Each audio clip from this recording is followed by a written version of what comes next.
Selamat pagi, selamat Natal untuk Bapak Uskup Romo Hani sama Romo Samuel dan teman-teman jurnalis yang merayakan.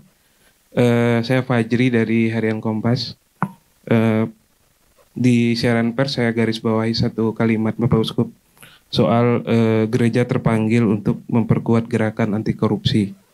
Kita tahu 2 hari belakangan kata korupsi ini sangat kencang dibahas di publik, terutama ada sekjen sebuah partai yang tertangkap.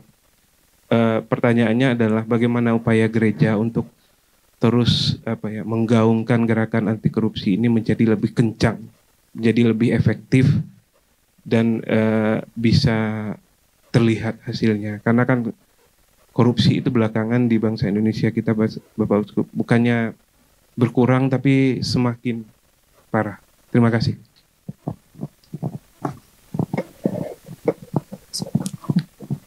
Kalau kembali kepada yang tadi saya sampaikan, yaitu karena jati diri manusia yang bersangkutan, yang korupsi itu, jati diri yang paling dasar diingkari. Itu kalau kita omong tentang konsep. Sehingga macam-macam kepentingan lain yang melunturkan jati diri yang paling dasar itu. Nah, kalau kita melihatnya secara konkret, saya kira korupsi itu suatu realitas yang sangat-sangat kompleks. Sangat-sangat kompleks. Saya ambilkan satu contoh ya Mas ya, soal budaya. Diingkari seperti apapun, masyarakat kita itu budayanya adalah budaya feodal. Tidak bisa disangkal. Salah satu contoh dalam kebudayaan tertentu, bahasa tertentu diciptakan untuk melestarikan feodalisme. Nah, ketika seorang hidup sadar atau tidak sadar di dalam situasi feodal, dia akan berpikir mengenai gengsi, mengenai kedudukan.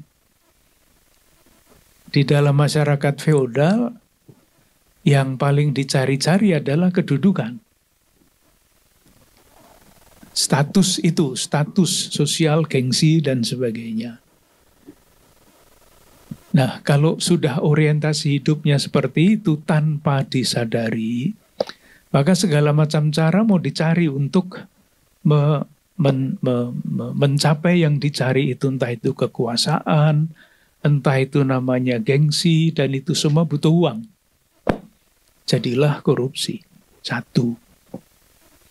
Yang kedua tentu saja adalah sistem tata kelola negara ini. Kita semua mendengar akhir-akhir ini kok korupsi itu malah dijadikan alat ya. Untuk membunuh dalam tanda petik ya.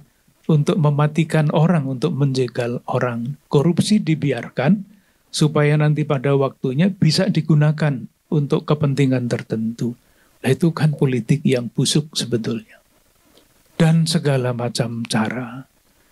Nah, kalau ditanyakan gereja itu berbuat apa, tentu gereja itu kompleks Mas ya. Gereja itu bukan hierarki, gereja itu adalah umat. Maka harapannya tentu saja adalah kalau ditanyakan tentang gereja, salah satu selain suara moral yang ditulis oleh para penulis di koran, disampaikan di dalam wawancara di televisi, gereja sendiri tidak berarti bebas dari keadaan seperti itu. Maka yang diusahakan oleh gereja, yang saya tahu di Keuskupan Agung Jakarta adalah membuat lembaga gereja itu transparan. Sehingga dapat dipercaya. Tidak mudah.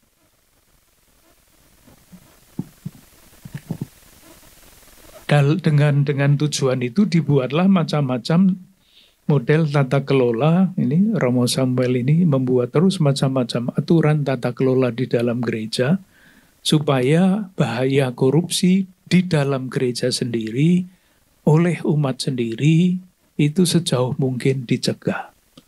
Harapannya tentu saja harapan itu tidak selalu kesampaian Mas ya. gereja sungguh menjadi lembaga yang terpercaya. Menjadi komunitas kontras itu istilahnya.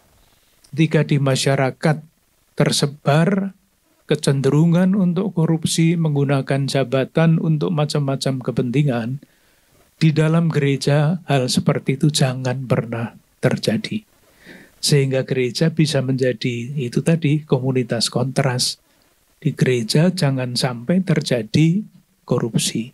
Tetapi sekali lagi Mas, segala macam hal ada di balik korupsi itu. Korupsi adalah suatu realitas yang amat sangat kompleks.